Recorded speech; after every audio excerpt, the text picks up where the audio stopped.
क्या पढ़ा रहे थे आपको? बौद्ध धर्म पढ़ा रहे थे आपको, है ना। चलिए चाणक्य देखते हैं। तो चाणक्य ने कौन सी बुक लिखी थी? चाणक्य ने कौन सी बुक लिखी थी? चाणक्य ने लिखी थी अर्थशास्त्र, राजनीति की बुक लिखी थी। इसमें राज करने के तरीके बताए थे, ठीक है ना। तो जो अर्थशास्त्र थी उसमें कितने अध्याय थे? उसके अंदर 15 अध्याय थे। चंद्र, है ना, ठीक है ना। चाणक्य की जो अर्थशास्त्र की बुक थी उसमें 15 अध्याय थे। अब देखते हैं मौर्य वंश। मौर्य वंश में हम चंद्रगुप्त मौर्य के बारे में पढ़ रहे थे। चंद्रगुप्त मौर्य के समय, चंद्रगुप्त मौर्य के समय मेगास्थनीज था। कौन था? मेगास्थनीज, जिसने कौन सी बुक लिखी थी? इंडिका बुक लिखी थी। मेगास्थनीज ने कौन सी बुक लिखी थी? इंडिका। इंडिका बुक के अंदर ही सारी चर्चा मिलती है। किसकी? मौर्य वंश की। मौर्य वंश की चर्चा कहाँ मिलती है? तो मेगास्थनीज की इंडिका बुक में मिलती है। चंद्रगुप्त मौर्य के बाद कौन सा शासक आता है? चंद्रगुप्त मौर्य के बाद आता है बिंदुसार। कौन सा आता है? बिंदुसार।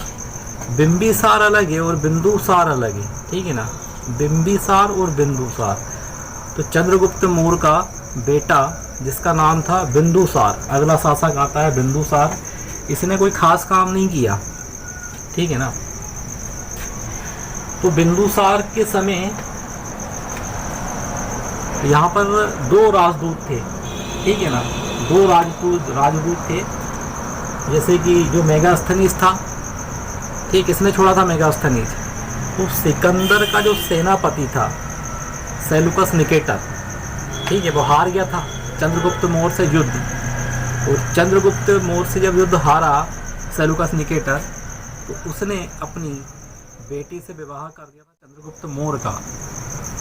और चंद्रगुप्त मौर्य की सभा में किसको छोड़ के गया था? मेगास्थनीज को छोड़ के चला गया था। जब मेगास्थनीज खत्म हो गया, मर गया, तो फिर कौन आया?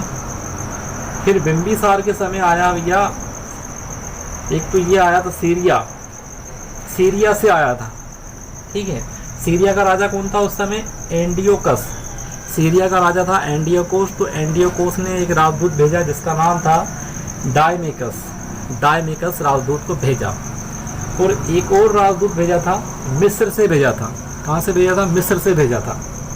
वो मिस्र का राजा कौन था? फिलाडेल्फ। मिस्र का राजा था फिलाडेल्फ।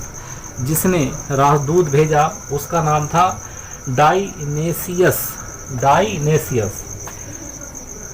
तो जो सीरिया से आया था डायमेकस, जो सीरिया से आया था डायमेकस, तो बिंबिसार उससे बोलता है, यार भैया हमें मीठी शराब चाहिए। बिंबिसार ने किससे कहा? बिंबिसार ने कहा किससे? डायमेकस से कहा कि हमें मीठी शराब ला करके दो। कहाँ से? तुम्हारे सीरिया से। और हमें अंजीर ला के दो, सीरिया से अंजीर भी ला के दो, ठीक है। और फिर क्या कहा? तो मीठी शराब और अंजीर तो दे दिया ला के। फिर बिंबिसार ने कहा कि हमें तुम्हारे यहाँ के विद्वान ला के दो। विद्वान, दार्शनिक। दार्शनिक इसको कहते हैं जो गुरु के समीप बैठ करके शिक्षा प्राप्त करते हैं वो। तो बिंदुसार ने कहा कि हमें विद्वान भी ला के दो तुम्हारे सीरिया के। तो डायमेकस ने कहा कि हम विद्वानों का व्यापार नहीं करते हैं, ठीक है ना, हम विद्वान नहीं ला पाएंगे, हम विद्वानों का व्यापार नहीं करते हैं। और देखते हैं यहाँ पर गांधार और कश्मीर में उस समय क्या हुआ था? गांधार और कश्मीर में विद्रोह छिड़ गया था। गांधार और कश्मीर में क्या छिड़ गया था? विद्रोह छिड़ गया था। तो उस विद्रोह को शांत कराने के लिए, ये मैंने मैप बनाया है। यहाँ पे हो गया मगध, ऊपर हो गया अपना कश्मीर और नीचे हो गया अपना अवंती, ठीक है। तो उस विद्रोह को शांत कराने के लिए बिंबिसार ने अपने बड़े बेटे को जो कश्मीर में ही था, कश्मीर का राज्यपाल था बड़ा बेटा, तो उसे इस विद्रोह को शांत कराने के लिए भेजा। मगर वो विद्रोह को शांत नहीं करवा पाया, ठीक है। फिर उसने अवंती का जो राज्यपाल था अशोक, अपने छोटा बेटा अशोक, उसको भेजा बिंदुसार ने। तो अशोक गया भैया, कश्मीर गया और कश्मीर के विद्रोह को शांत करवा दिया। और वहाँ पर श्रीनगर शहर की स्थापना करवा दी। तो श्रीनगर शहर की स्थापना किसने करवाई है? तो वो करवाई है अशोक।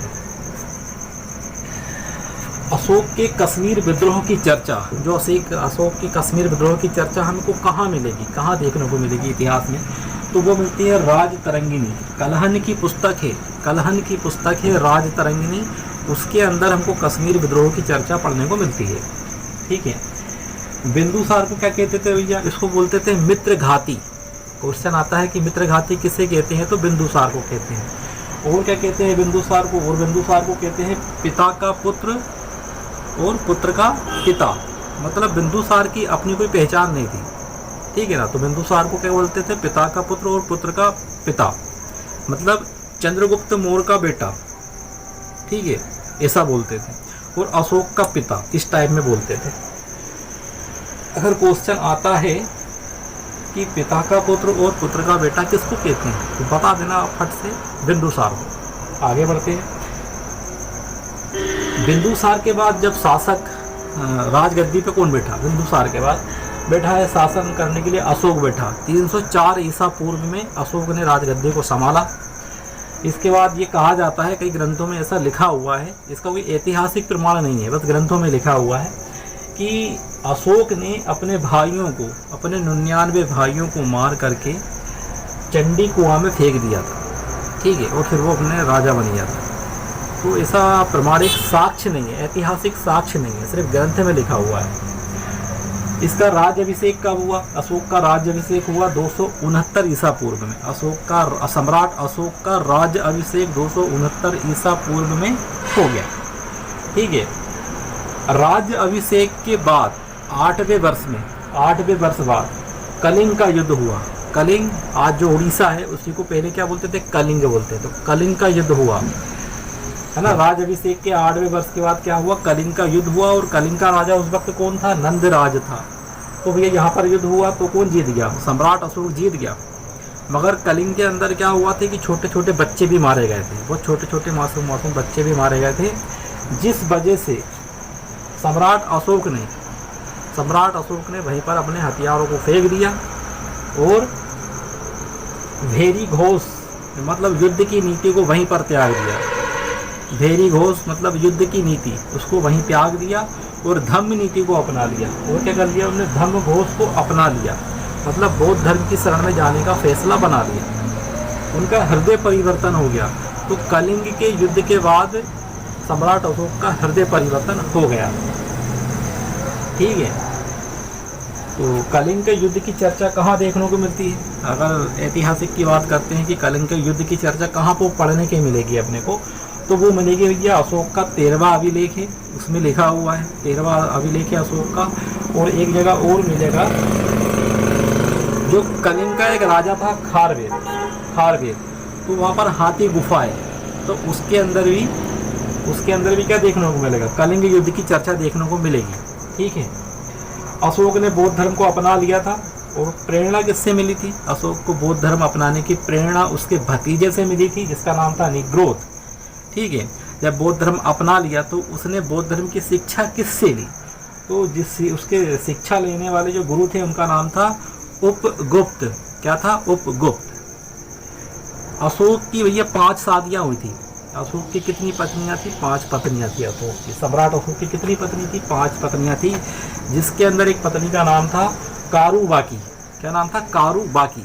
तो कारुबाकी ने एक अभिलेख लिखवाया था जिसका नाम था कौसंबी अभिलेख। कारुबाकी ने एक अभिलेख लिखवाया था जिसका नाम था कौसंबी अभिलेख।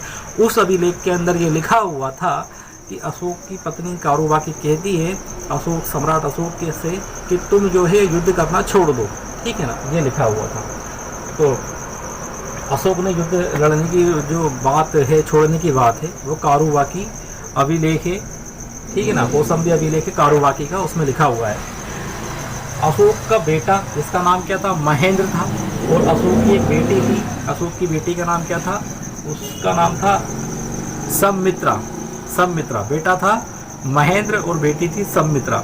दोनों को कहाँ भेजा था, श्रीलंका भेजा था बौद्ध धर्म के प्रचार के लिए। कहाँ भेजा था भैया, श्रीलंका भेजा था बौद्ध धर्म के प्रचार के लिए। उस वक्त वहाँ का राजा कौन था, सिंघल राजवंश था वहाँ पर उस समय, सिंघल राजवंश। आज ये अपन देखें तो 70 से 80% श्रीलंका के जो लोग हैं वो बौद्ध धर्म को मानते हैं। अशोक के बाद फिर कौन आया? अशोक के बाद आया भैया कुणाल। अशोक के बाद उसका बेटा कौन आया? कुणाल आया। कुणाल आया। फिर अशोक ने बौद्ध धर्म को कभी राजकीय धर्म नहीं घोषित किया, ठीक है ना, मतलब उसने कभी ये नहीं बोला कि भैया मैंने अपनाया है तो आप लोग भी इस धर्म को अपना लो, ठीक, किसी पे थोपा नहीं उसने। चलिए अब अगला वीडियो कल देखते हैं।